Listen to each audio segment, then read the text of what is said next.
Okay, welcome to today's show. We've got this rusty old Ridgid e110. Very hard to find these with the straight jaws. So this is actually adjustable spanner, not a pipe wrench, but you know, I'll put pipe wrench in the title because otherwise people will argue with me. Right, well this one's so easy, it actually restores itself. It ain't much to watch today, it's just a quick one I knocked out.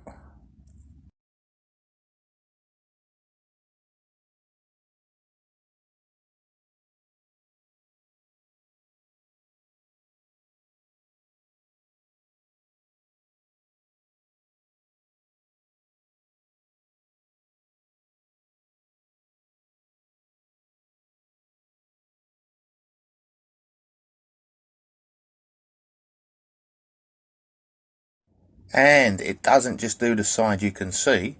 Look at that. It does the other side as well. Now, if you thought that was quite clever, you wait, you see the next bit.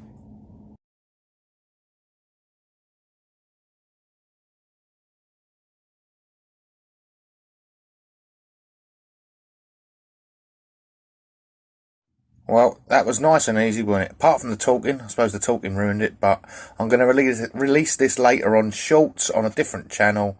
So if you see it, it is still me, just a different channel. Right, bye for now.